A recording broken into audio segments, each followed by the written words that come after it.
All right, what's up, folks? We are back again. This is the Real Life Real Estate Investing Show where we talk about real life real estate situations, but we bring you real life real estate solutions. We got to practice how we gonna pass That's it. That's it. We're gonna work on it. We're gonna work on it. that on. But listen, y'all. Thank y'all for joining us again. Thank y'all for tuning Yes. in. We're back again. We got some great stuff to talk about today. I'm your co-host. I'm your co. I'm your co. He can't get it right today. It's okay. He can be the co-host. You go ahead. All You, right. you start. You what's start. what's popping, everybody? Thank y'all for joining us. Again, my name is Candace Briggs, and we're here again. Thank y'all for tuning in week after week. And we're gonna give y'all some real nuggets this week. Let's get to it. Yes, indeed. And I'm your host, There it Glenn is. There Glasper, it is. affectionately known as Mr. Dollar Out of a Dime. And for me to be able to get this right, I will be right back after this.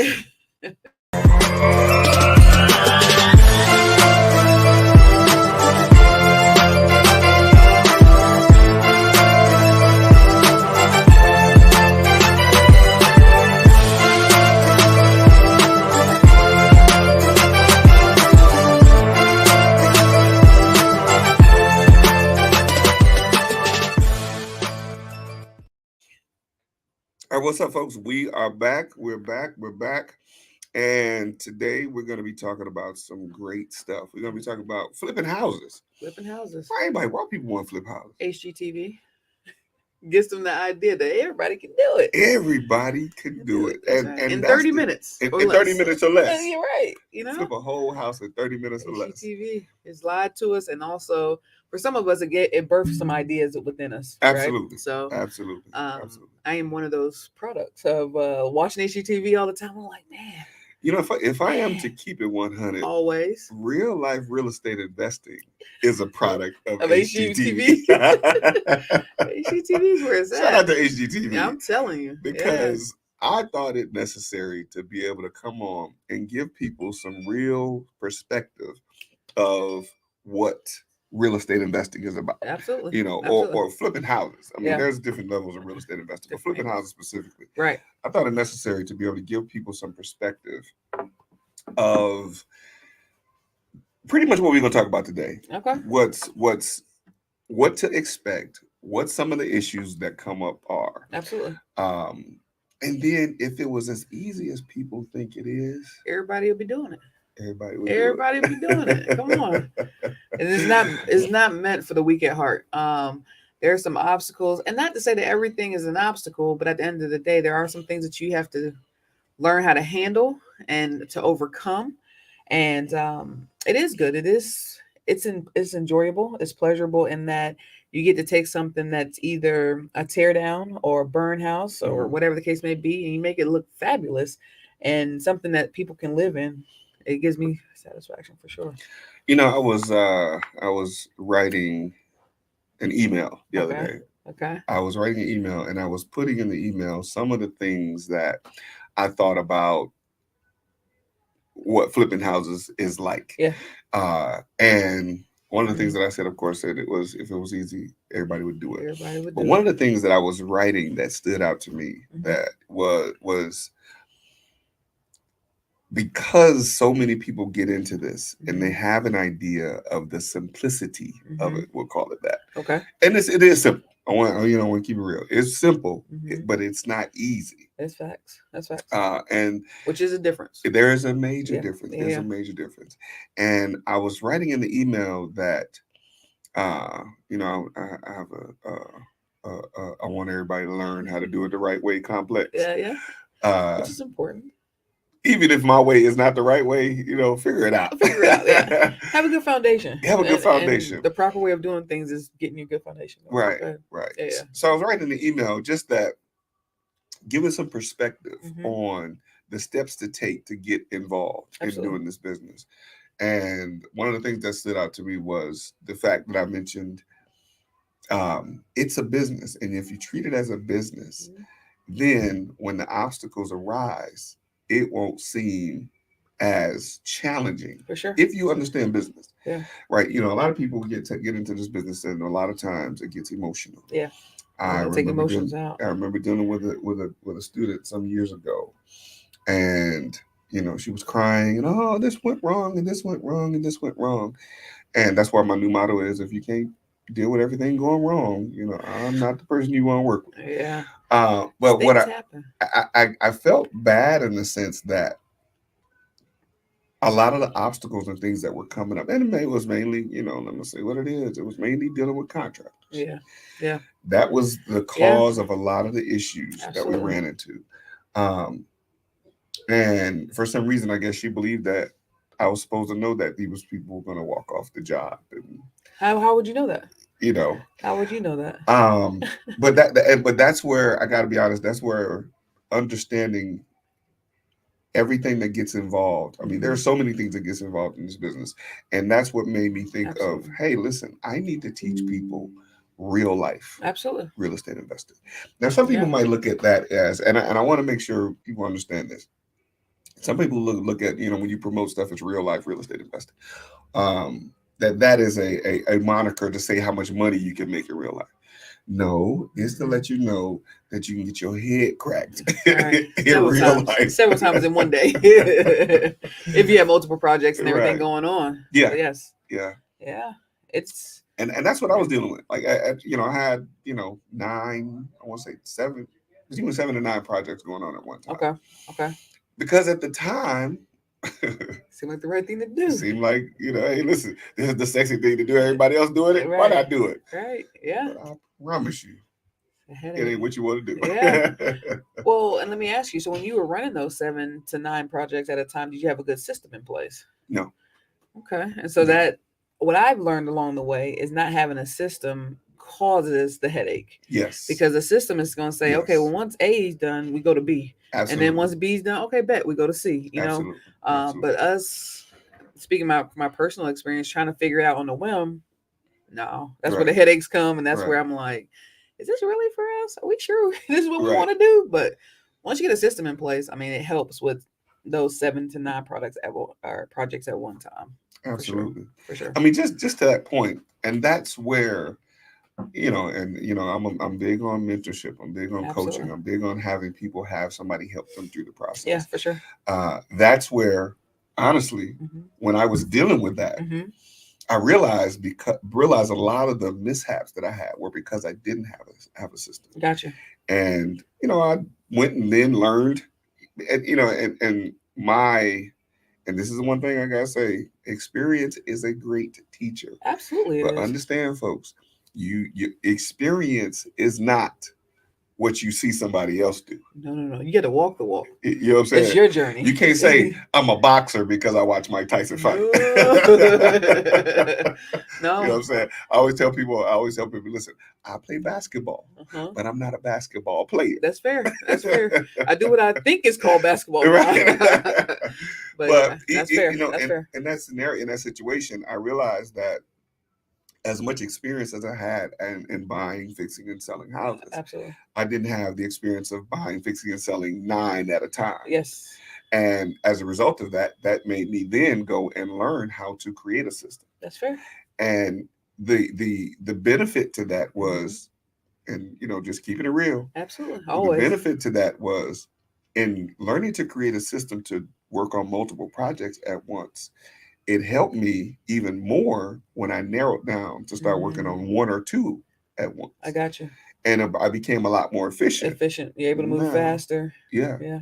Now in the efficiency, you're still dealing with people. Always. But this is a people business. Absolutely. Let's be real. Absolutely. I mean, whether it's building the relationships to partner with people along the way, whether it's having subcontractors to come do whatever that needs to be done, to selling the property, to acquire, like this is a people business. And I guess I would like to say it from the beginning, if you don't like people, I'm not really sure how this is going to work out. Like, you have to have a sense of respect for other people and a sense of, I guess, just being able to talk to people and to communicate with people, to get to from one step to the other. Like, it's a relationship and it's a people business that we're in. Yes. Yeah. I just haven't had an example of getting a quote from one of the guys that I do business with, as he's one of my previous contractors. Okay. And he always he sent me a text message yesterday, hey, what's up? Mhm. I'm like, what's up? So That's good. Yeah. that's he like, what you got? What Yeah, you got? right. Work Got you some got? business here. And so I sent him a message back. I was like, you know what? I got most of the stuff covered. I said, but I got one project. I could use maybe another hand on Right. because just to get it along a little bit more quicker. For sure. And he's like, how much you want to pay? And I said, It's an open-ended question. this is what you do. Right. You tell me how much you gonna charge me. Okay. Now, I mean, I've already gotten the price of what I'm For willing to sure. pay. Got your budget planned out. Right, exactly. Yeah. And he sends me a price, and I said, man, I said, you give me individual family, or you give me individual single family home, Yeah. like homeowner prices. Right. Retail I prices. said, I'm looking for an investor price because what you do for me, you've done for me multiple times. Absolutely. And It's not there's a a chance. one-off. Right, Yeah. exactly. Yeah. Now, keeping it real, I'm not devaluing his work. For sure. His work is good. I got another example of that. I'm gonna get into. I'm not devaluing his work, but the work that he's done for me has been good, and I'm like, I've given you multiple opportunities. Yeah. At the same time, not only have I given you opportunities, I referred you to I other was about to say people. you getting work, yeah, based on what you, yeah. So in that, I'm like, Yeah. let's look at a more reasonable price for not only me being a repeat customer, for me also referring you to other people For to sure. to do work. For sure. And Partner. then a partner of mine who just had a significant amount of damage in his personal home needs somebody. He was like, Glenn, give me some people to work. I was gonna refer him. Right. But what he might have missed out on is an opportunity Oh. because he tried to hit me over the head. Oh no. And what you talked about is this being a people business, a Yeah. relationship business. I'm like, dude, we've been doing business for a number of years. And that's what you have to keep in mind. We have a specific relationship. Yeah. And sometimes when you call me out of the blue, sometimes it's probably a downtime for you. Yeah. Yeah. And you're looking to fill a gap. Mm-hmm. And if I have something to help you fill the gap, now I'm not saying again, I'm not devaluing your work. Right. I'm not devaluing your worth. However, if we're talking about continuing our relationship, Yep. and I tell our guys, listen, charge me the best price that you want to charge me, but then you're only going to get paid for me one time. So in this being relationship based, these are the things that I think a lot of people who do this business coming in, they want to come in and they want to start from the ground running with no help, no system, the foundation shaky. Exactly. Your foundation is shaky. So imminent failure or imminent doom is what's about to happen. Absolutely. And in it being a people business, partnering with people, getting a mentor, finding the right contractors, and let's be honest, you're going to go through some contractors to get to that right one that you want to carry as you keep doing projects over and over again. I think. So you mean the first one is not going to treat them right? I can't even tell you how many contractors we went to find the one good contractor that we stuck with, and we did 7 houses with this one contractor. Wow. And then it came to a point where we started noticing like tile work wasn't as clean as it used to be. And, like the lip of the tile wasn't as flush. And so it was like create a jagged edge. And I'm like, all right, cool. That's one. And again, knowing how to talk to people. Hey guys, we know this X, Y, and Z. Hey, let's go check it out together. Not blaming anybody, not making it a blame game, but let's say it's a conversation in that, hey, this is not you all's normal work. And we've seen you all's normal work. Yes. But let's figure out what went wrong so we can correct that. And then we can move forward. But yeah, needless to say. You're not saying that they get abusive after getting comfortable with you. That doesn't happen, does it? You pay on time and you know what I mean? Like, yeah, it does happen. And that for the investor is important for you all to remember also that you can't get comfortable. As much as we would like to get comfortable because we've worked, like you're saying, we've worked with people repeatedly and we know the type of work that they can do. At the end of the day, don't get comfortable because you'll start missing things that you would normally catch when you're not comfortable, and your contractors or sub will also start messing up on small things like tile or the bathroom, the toilet placement isn't exactly right, and now the toilet's shaking or something like that. Like, just don't get comfortable. Always stay on your P's and Q's, as they say, and run your crews or run your team with good communication and set the expectation up front of what you're looking for. And that will take some of the headache out. Not all of it, but it'll take a So, good bit of the headache out. so just in case your father-in-law watching, I got to challenge you. Yeah, oh God. What was the saying? I still don't even remember it. He got on me so bad. I still don't even remember it. Because you just said you got to be on your P's and Q's. What that mean? But you got to be on your game. What's the P's and the Q's? Oh, they actually stood for something. Wait a minute. Wait, it actually stood for. Oh, all right. You gonna get me when we get done? Hey, listen, I just had to call her out. I just had to call her out. Let's stay on your P's and Q's. The P's and Q's stand for something. Okay. Anyway. To be continued. To be continued. No, before what they stand for. I can't tell you that. I can't tell you. Do you remember? Do you know what they stand for? I can't tell you. Mm-hmm. I can't tell you. Be on top of your game, okay? Be on top of your game. You gotta make sure these youngsters be careful calling out these old school sayings. P's and Q's. No. Yeah, he gonna get me for that one. He gonna get you for He that. gonna get me for that. We already know. He set me up for that. That's okay. That's okay though. But no, seriously, I want to talk about. So say we're talking about flipping houses. Yes. And a lot of times, I want to kind of scale it back to the basics. Okay. Scale it back to the basics. In the you've done this a few times yourself. Yeah. What is the beginning? Like I'm a new investor. I've gone to some seminars. Sure. I've watched a few HGTV shows. For sure. I see that you can put quartz and granite on the countertop. And, for sure. Where do you start? You can do an accent wall and all these other things on the weekend. Exactly. By yourself. Exactly. DIY style now. What is like the beginning thing? The first thing I should do when getting involved in something like that? What do you think? The very first thing I would say is your market research. So know the area in which you want to invest in. Okay. Because here in Metro Atlanta, like every area is different. So you invest in the city of Atlanta, one street is different than the next street. Absolutely. And you can't run the comps. Are, for those that don't know, comps is what you run when you see what the house can sell for once you renovate it. And you can also say comps or to get your ARV, after repair value. But from one street to another street in the city of Atlanta changes drastically. Mm-hmm. However, you go out to Barrow County, which is Winder, for those that don't know, areas like that. You're having to go out like 1 or 2 miles just to get another house, like to get your comps. Why is that though? Because the land is rural out there. The land is rural, and there's more land opportunity out there. There's a lot of farms still out there. There's a lot of cattle and all that, like still rural land out there versus the city where you'll be lucky to get a piece of land nowadays. You know what I mean? Exactly. So I would say to start. So yeah, you've watched HGTV videos. Yeah, you know that you can do the DIY, accent wall, all that. But know your market. Know where you want to invest and understand what you can sell the house for, once you purchase it and fix it up. Because if you don't know those things, you're shooting blind in the dark. It's not going to work out in your best interest. Real talk.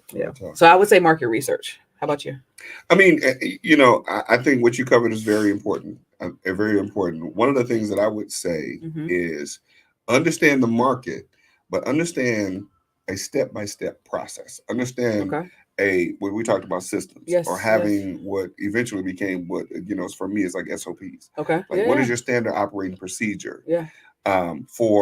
And what are your contingencies in those standard operating procedures? Absolutely. Standard operating procedures.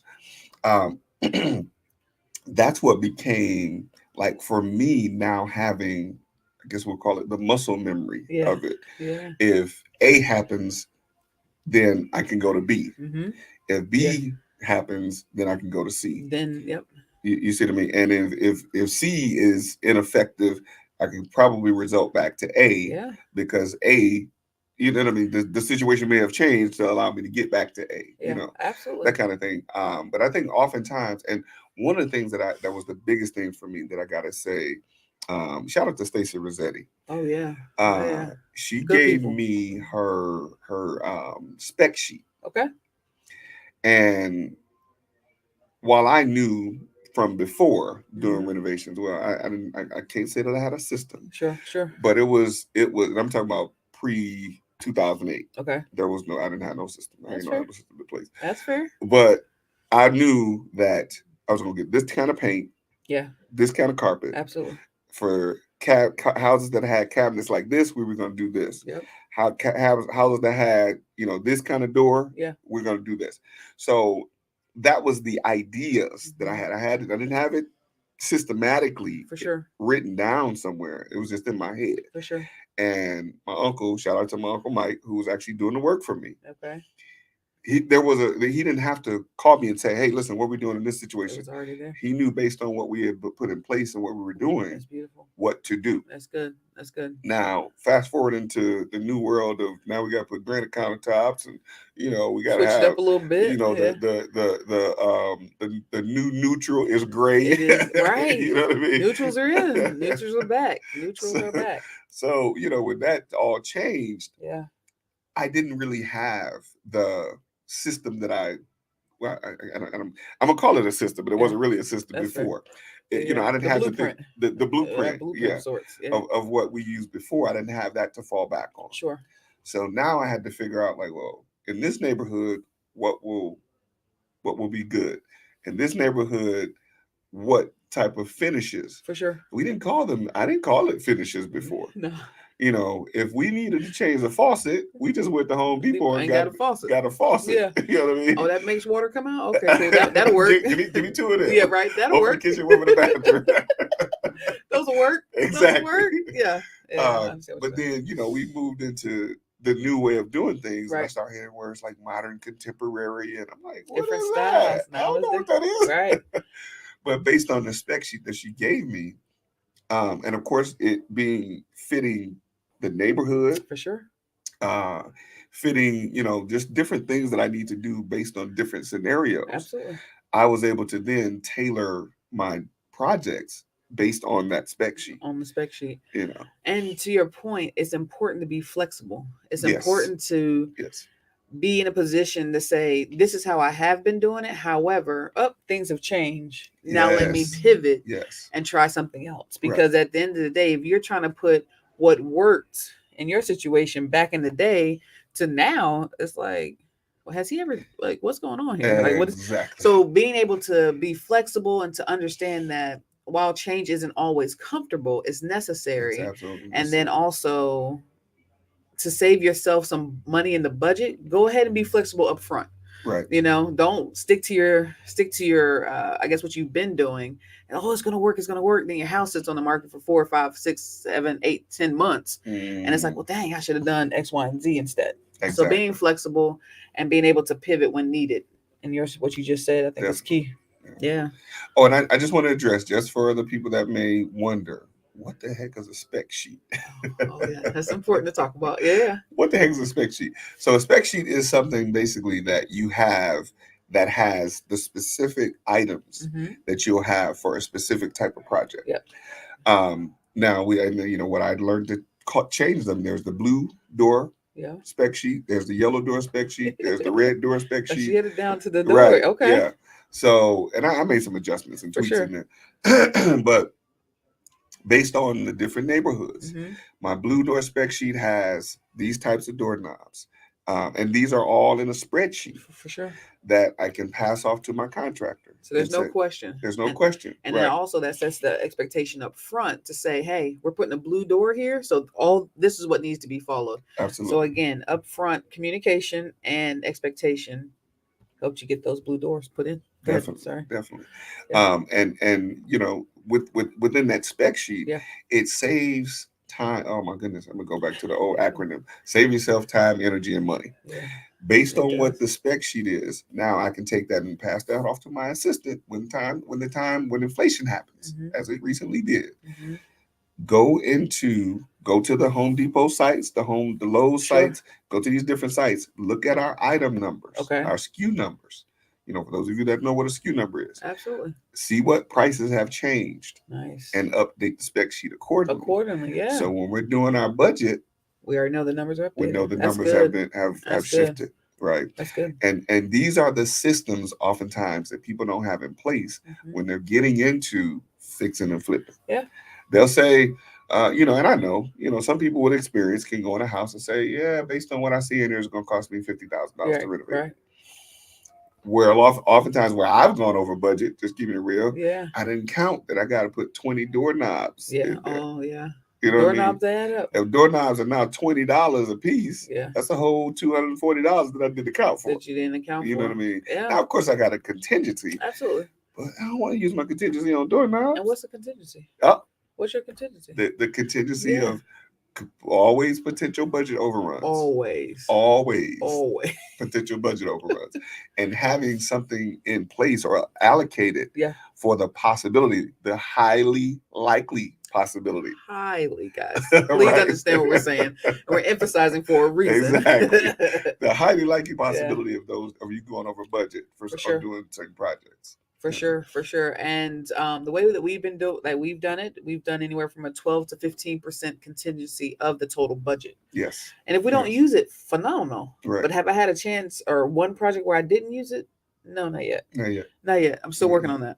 But it's been there and it's been a lifesaver. So always do your contingency. You can do 12, 15%, whatever makes you happy. But that has proven to work for us. Definitely. 12, 15%. Yep. Yeah. And you can adjust accordingly. I mean, I think what will happen is based on, I don't even know if it's safe to say that. I would say based on your skill level, based on your experience level, it might shrink, but that is not always the case. I can't tell you that, because even having the experience that I have, I still have went into my contingency budget. I mean, yeah. Because things happen. Things happen. And we're taking these old houses in some situations. You don't know what's behind these walls. You don't know what's going on with the plumbing or the electrical panel that homeowner tried to fix themselves and all this other stuff. Like, so you just don't know the things that are going to come up. And that's why you have a contingency. So it's okay, but you just plan ahead for it. But right. Yeah.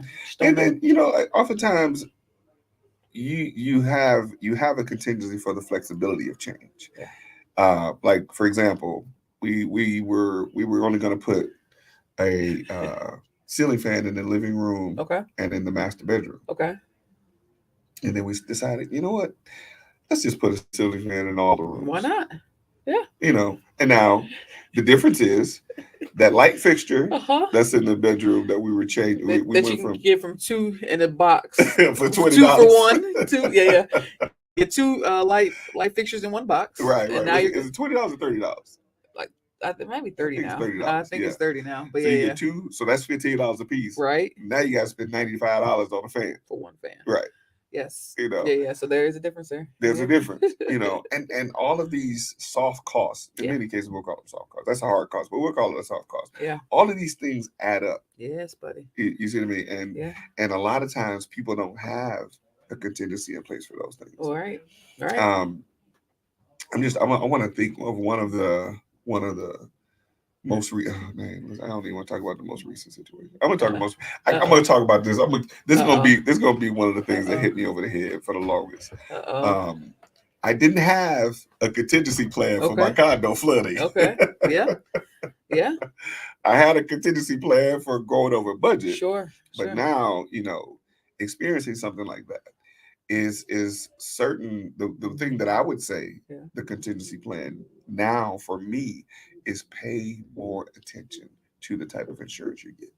That's good. I've been getting the same type of insurance for years. Yeah.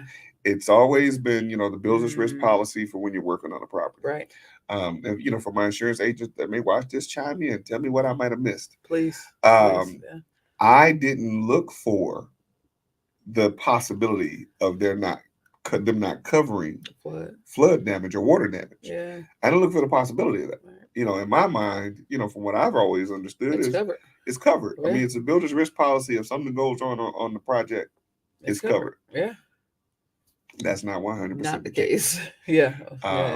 So that being the contingency, make sure you pay attention to your insurance. Yeah. Well, that and also, so what would you do differently? So pay attention to the insurance, yes. Yes. But do you find yourself going to the next project adding more to your contingency, or do you feel like you had enough for the regular build or the rehab of the property, and so you wouldn't add more to your contingency in case something else happened, or how do you see yourself handling it going forward? Well, this project actually, I was maybe not even over budget a Okay. lot. Over budget, probably just maybe $1,000. Okay. At completion. Mm-hmm. Now, Yeah. okay, well, no, maybe I'll say maybe a couple $1,000 because my last step was to stage. Okay. And Always stage. right, Okay. always stage. Always. When you said it, always stage. Please do. My last step was to stage, and I had just probably hit a little bit over my budget completing the project. Okay. Now, and I say not just from the money perspective, from the time perspective. Yeah. It went longer in time to complete this project because the guy that I hired, Yeah. he was doing a great job, Yeah. but he was working by himself. Solo. And the challenge that I had with that, now I know again. Yes. He was doing everything. He was doing everything. Everything by himself. And he was timely. He was showing up. He was doing a great job. Sure. So he was timely, but he had, I want to say, 3 deaths in the family. Ah. So now he had to leave. Yeah. And he had no backup. He had a backup person. Sure. But according to him, he didn't trust where he was in the project for that backup person to come and complete where he was. To do the rest. Yeah, yeah. So that was another situation for me. Like, for sure. Dude, you had somebody working with you, Yeah. but now you don't want them to come and work behind you because you don't want them. And I get it. I guess you don't want them to mess up where you left off. Right. But it still held up my project. It held it up. For longer than it needed to be. And situations like that are situations that you can never plan for.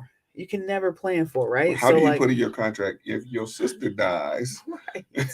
Now, I this. Exactly. I put in my contract that you have a certain amount of time to complete the project. For sure. And if you go over that time, we start deducting. Then it start costing. Yeah. Right. Yeah. That's in my contract. Yeah. But then we're also human. We're human. We're human, and life happens. Life happens to all of us. There's only one guarantee, is that we all have a date. And so in that situation, even though the contract is in place, again, going back to it being a relationship business, yes, you don't want to be such a stickler on that, because we don't plan for death to happen, right? And especially when it's just a close relative, and it's stuff like that happens. So it's like, it's great that you had your contingency to fall back on. So, okay, this took a little bit more time, and you went over budget a little bit, and also you have your contingency, and you still have that relationship that you can use him on another project. Yes. Maybe him and combine with somebody else, but you can. I don't know about him now. Possibly, if you wanted to, you could use him again. I still like him, but he messed me up on the second project that he was working on. Dang.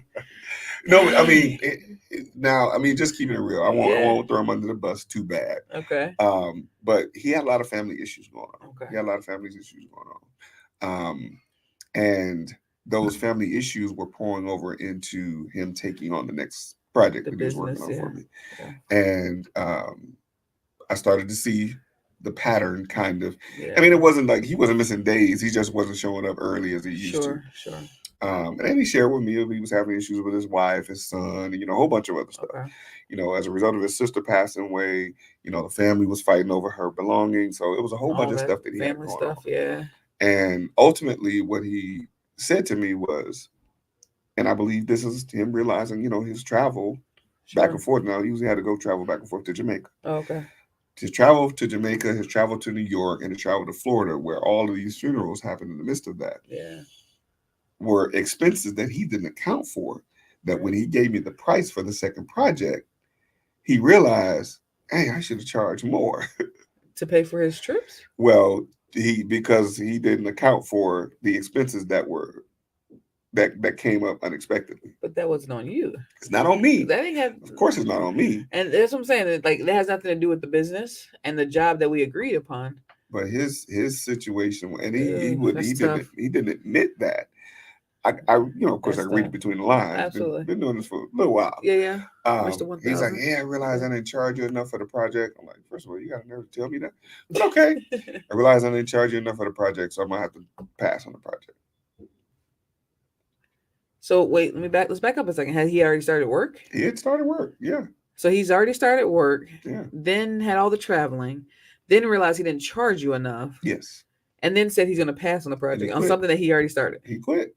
Yeah. Wow. Yeah. Um, Wow. it was a good thing and a bad thing that it was at the very beginning. Wow. Because what I do realize now Yeah. is that, and maybe some of my experienced folks chime in, let me know what your thoughts are. You hate to have a backup contractor. Mm.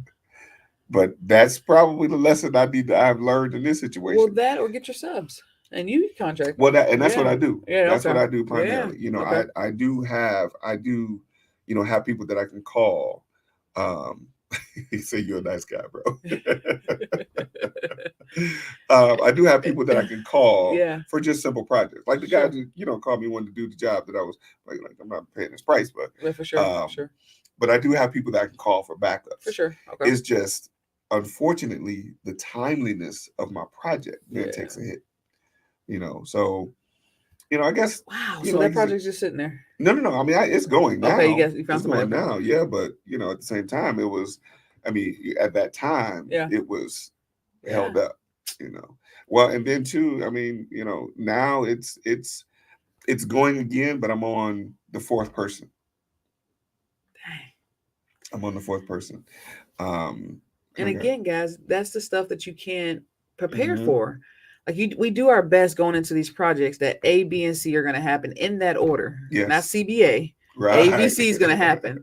And so at the end of the day, when it doesn't happen, when you have a contractor that just says, I'm out, or when you have whatever the case may be, a flooding, like we stay prepared and stay calm, take the emotion out of it, make the next best business decision to get the project done and keep everything moving forward. Right.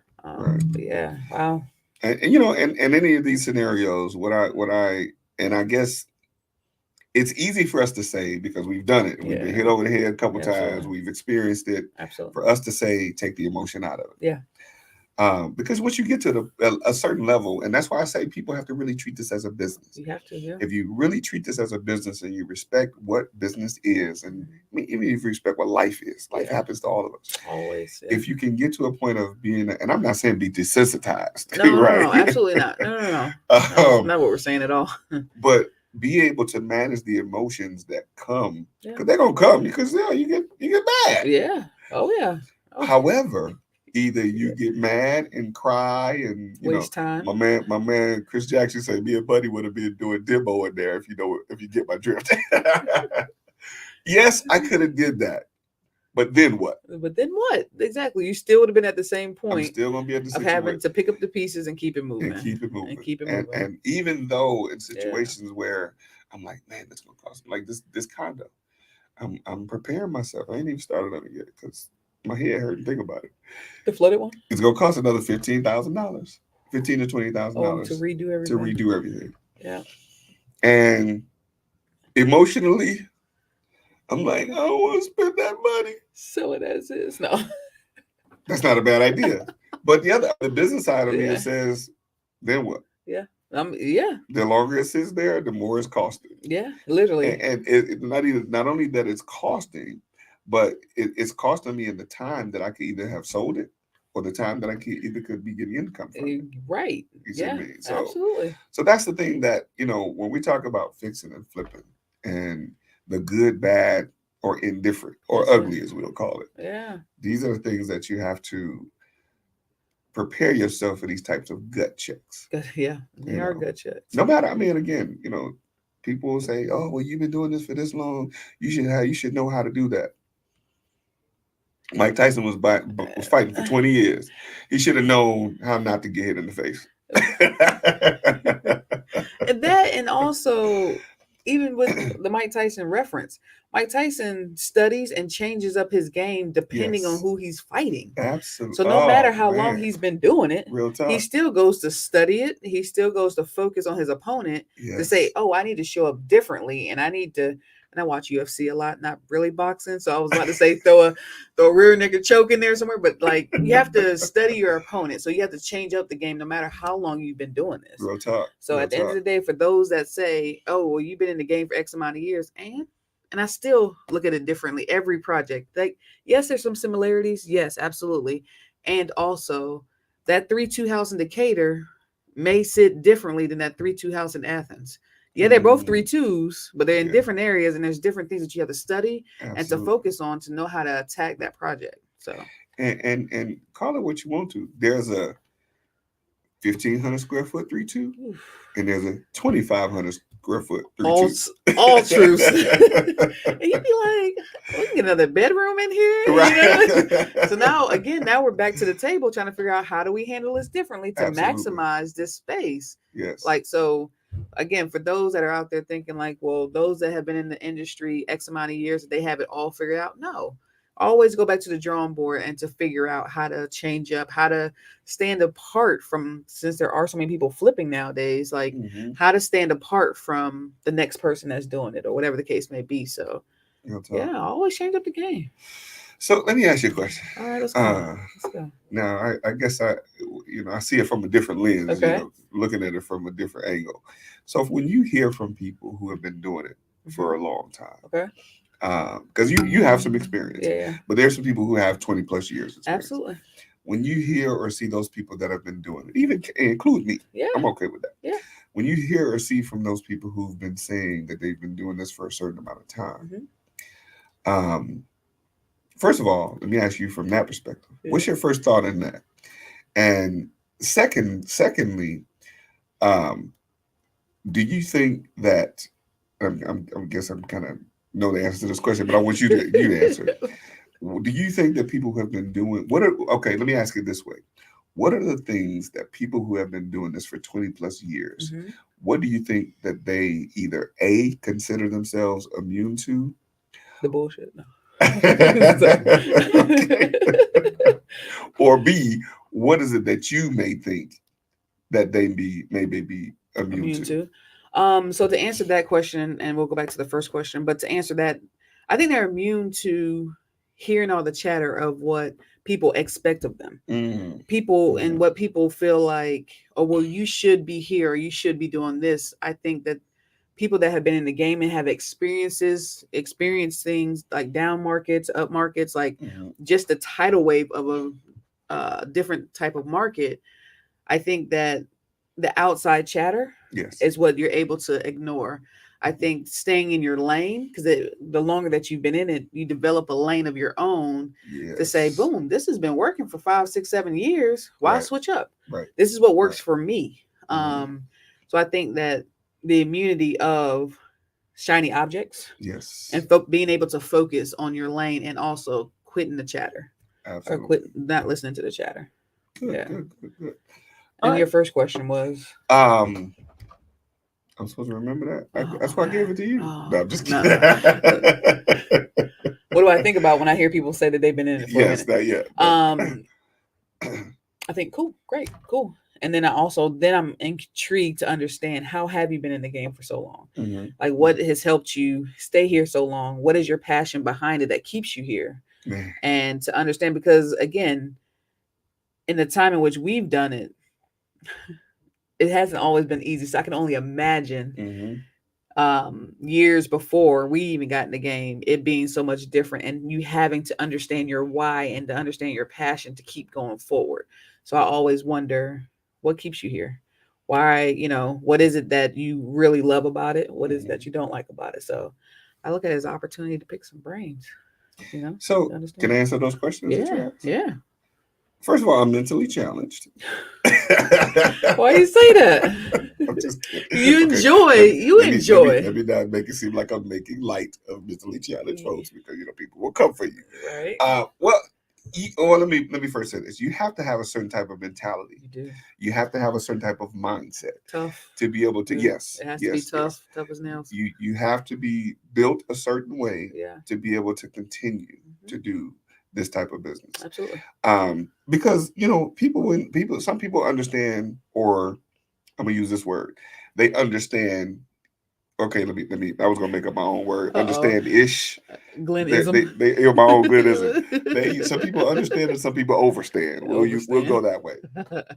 That in order to be able to get into this business, Mhm. it takes a certain level of a certain mentality of wanting to create something bigger than them. Absolutely. You see what I mean? And I Absolutely. think in many cases, when people don't look at it from that perspective, that's when they lose. That's when I lose, yeah. People will look at the real estate business as an opportunity just to make money, Yeah. right? Which is a byproduct of doing right. Yeah, yeah. Exactly. Yeah, yeah. However, for me, yes, the money making has been a significant part of what I've been able to do. Absolutely. However, what's been more valuable than the money, and there are some things more valuable than money. Money is absolutely necessary. Yeah, It's very important. it is. But the lessons that I've learned, and the I guess Uh-oh. the I'm trying to use the the words that one of my friends used to say. Um, I know how he said it, but I'm gonna use it in a different way. You gotta tweak it a The little bit.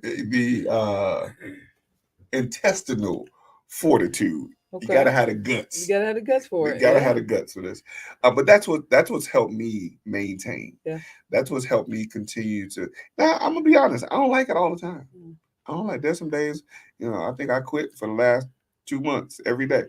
And then pick up the phone and keep it moving. And then keep it Keep it moving. moving. Yeah. But I know that what I'm doing, or why I'm doing, when you talked about a Yeah. why I'm doing it is to create a legacy Yeah. for my family. Yeah.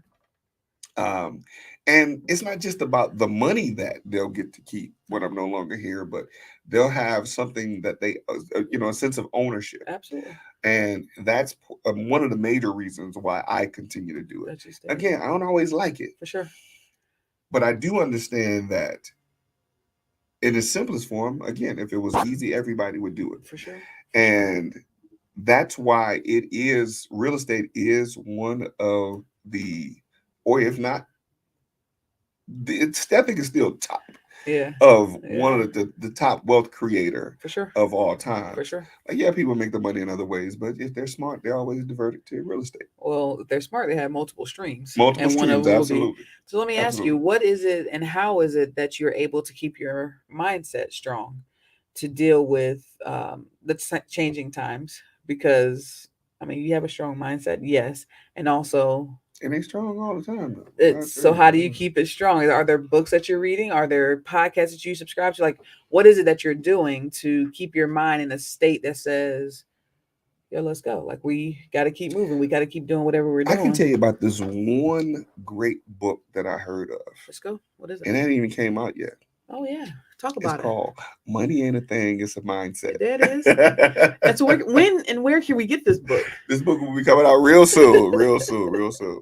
Listen, I thought about writing a book, especially after Chat GPT was gonna be easy. Yeah. It ain't as easy as I thought it was.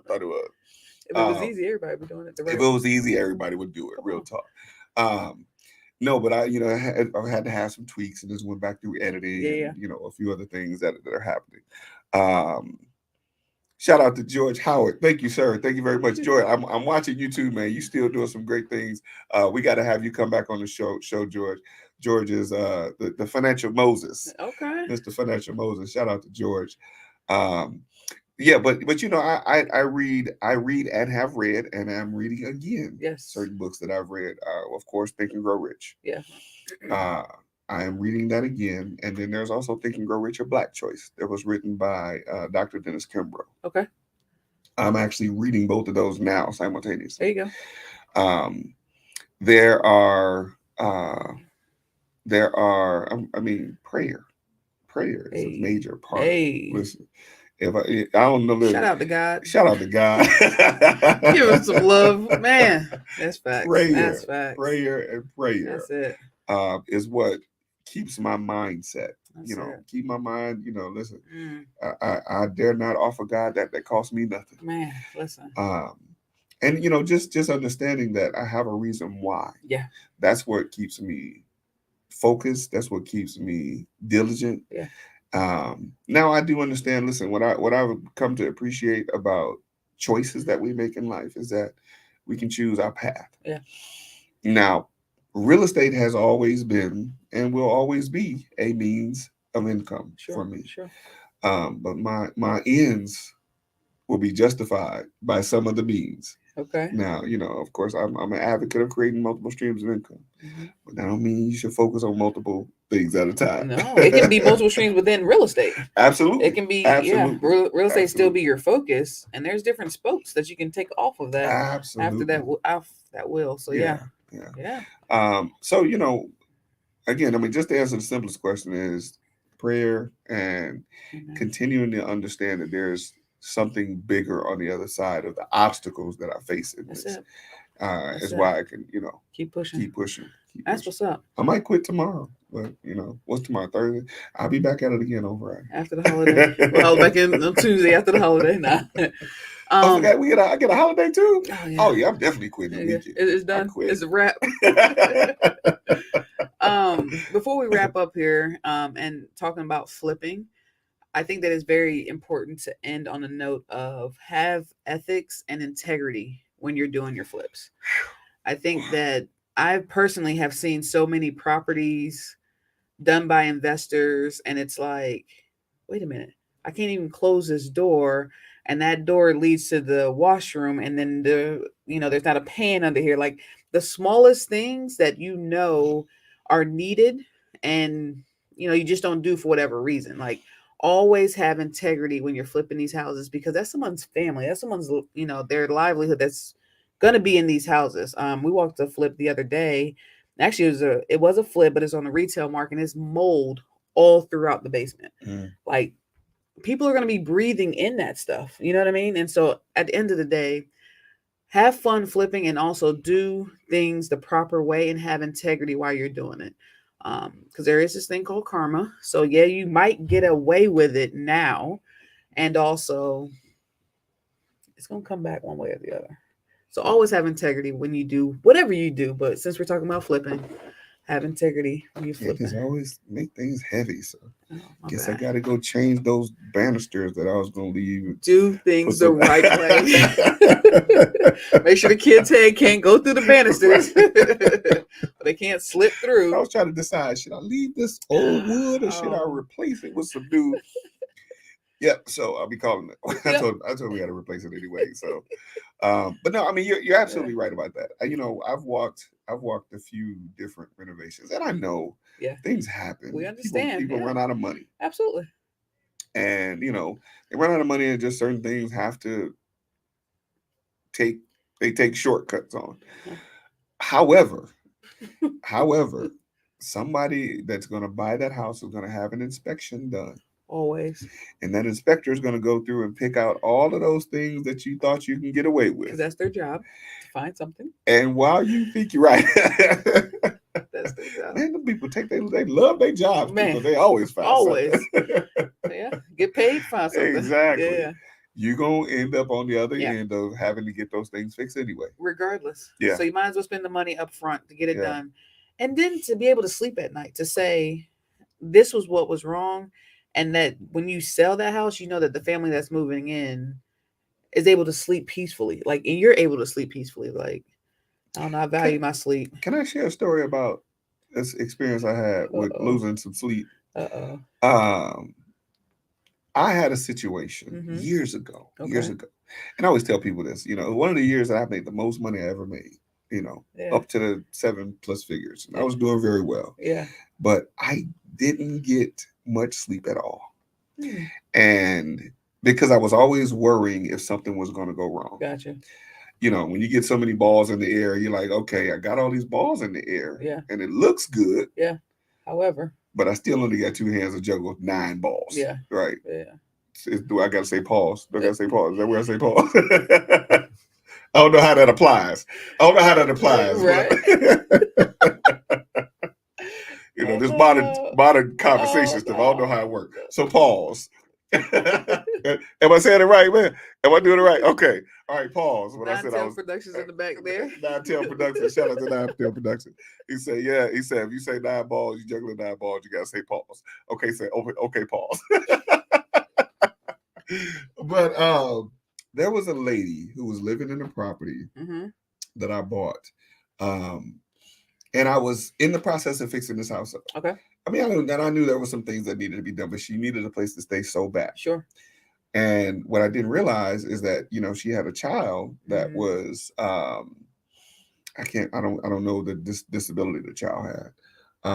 But she had a child that had some type of disability. Sure. The house was clean, everything was fine. Okay.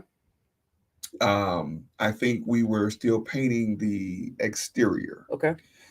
She was like, yeah, no, I'll move in. I need a place to stay. And again, of course, I didn't know what I was doing. I said, all right, you can move in. Yeah. The lady moved in, and she had, I think that the AC went out. So I mean, so it was a number of things that happened. The AC went out, and then the plumbing. We had to dig up the ground to fix the plumbing.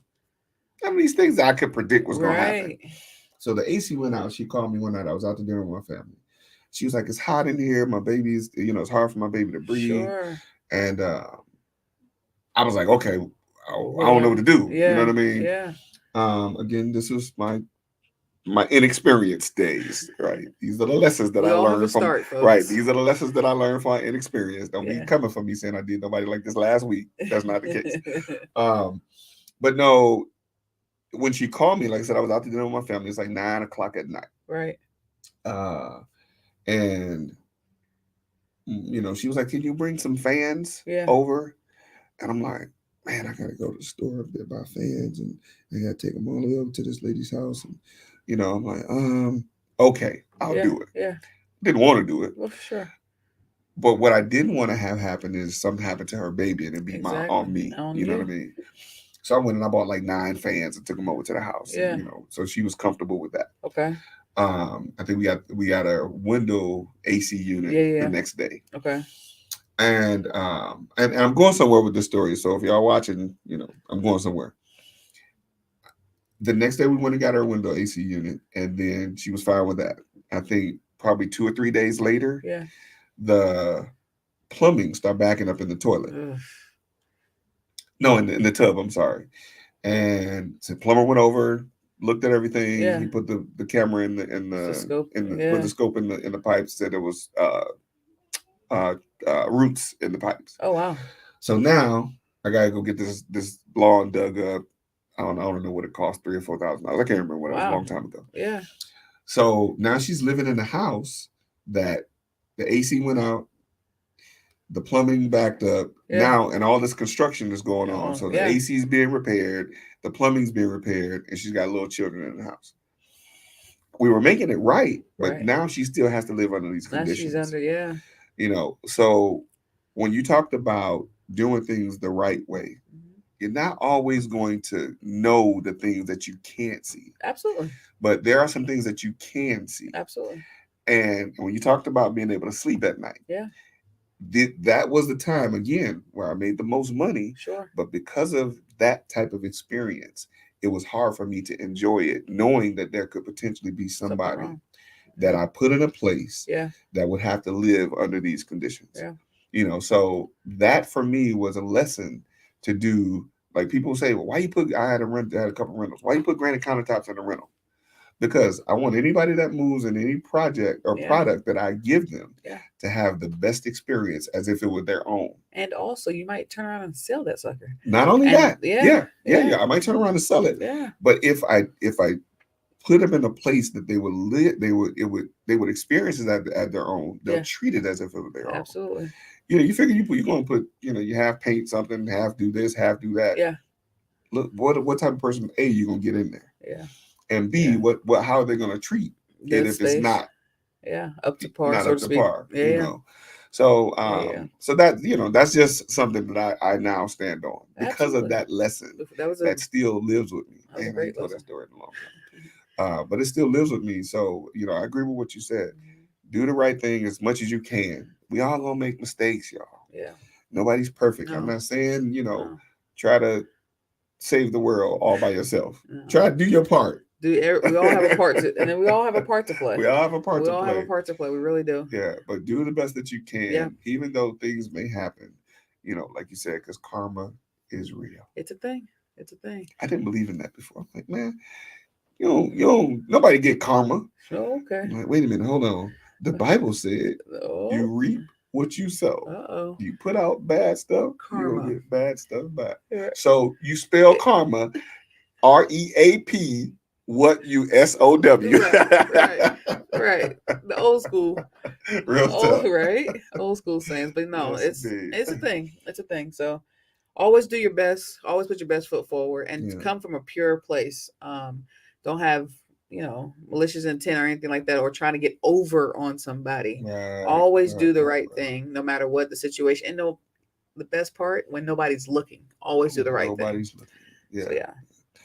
And just from what we're talking about, flipping houses. Flipping houses, again, is not for the faint of heart. No. So if it's something that you want to do, I'm gonna hit Atlanta in the head real quick. I got my Atlanta co-host. You from Atlanta too, ain't you, man? All day. I'm gonna have to probably get myself out. And let me be clear. Pull out of the parking lot before they catch me, because I'm coming for Atlanta. We know where you live. We know where you live. It's all good. Let me be clear. I'm from Decatur, guys. I know everybody claims Atlanta, and also it's all about Decatur in my heart. So yeah. But anyway, go ahead. Well, Atlanta Metro. Let me say Atlanta Metro. We'll take that. I think that's the only. This is gonna be the topic of next week's show. This is gonna be the topic. Let's next go. Week. What is it? Can you still do the bird method in Atlanta? So let me be honest. I don't invest in Atlanta. I don't invest in Metro. In Metro Atlanta. Oh, you're saying Metro now? This was the city. Yeah, you can. Okay. So tell the people what the bird method is, first of all. Bird. It's cold. Right. Yeah. So you're gonna buy? You're gonna renovate? Yeah. You're going to rent it? Yes. And then you're gonna refinance? Yes. Yep. Or you might want to refinance before. Oh, well, yeah. Sorry, refinance. Yeah. It's all the R's. There you go. And then the repeat. I guess. And then repeat it. Yeah. But so tell me, what we're gonna get into it more next week. I have an idea. Okay. I think it was mentioned. But Don DeRosa. You know what? I'm gonna have Don DeRosa come on with us and talk about this next we were week. talking to him. Yeah. Don DeRosa, if you see the show, let's go. You're the guest for next week, so prepare yourself. Right. It was said that it's possible that the bird method might not be able to be done in Atlanta, in the Metro Atlanta area. He did say that. Yeah. I want to get y'all perspective on that. So for those of you that are watching, you leave a comment, drop us a comment in the chat, please. And I believe somewhere around here it says that if you watched us live today, we'll even do it for the people who are not watching live. Okay. That if you'd like to get a free consultation with myself or Candace, let's go. Drop us a DM. Let's go. And we'll give you a free consultation if you want to get into fixing and flipping. Let's go. Love it. I'm gonna go back and I'm gonna leave this, and then we'll go ahead and leave. When I tell people I've been doing real estate for 25 years, Mr. 1000. I say Mr. 1000. Close 1,000 years. I'm probably at 1,004 now, but that is Mr. Over 1,000. I made it over 1,000. I say it from the perspective of I've been doing it long enough to know the mistakes to not make anymore. Absolutely. I don't say it from a puffed up chest position. No. I say it from a position of as much humility as I possibly can. Somebody told me something about you gotta be humble when you're making money. I think that's true, but I think they got that mixed up with the Bible where they say only poor people will go to heaven.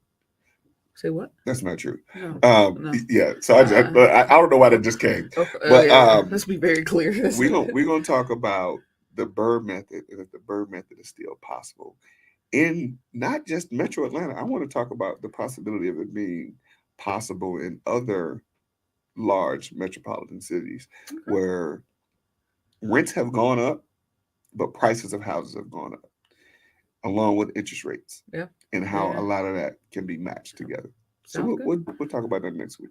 It's exciting. No, I'm here for it. And we'll tap into the network and see those because there are people doing it. Definitely, there are people doing it. So we'll tap into them and get some more insight on it. Okay. For sure. Good stuff. All right. Well, we appreciate you all joining. Thank you again for tuning in week after week. We look forward to helping you all out however we can. So please, by any means, if you have a question, if you want this free consultation, like get a hold of us. Get a hold of us. I can be reached on Instagram, Candace Briggs 83. I can be reached on Facebook, Candace Briggs, or send a message on the link, on the live link, and let's talk. Let's go.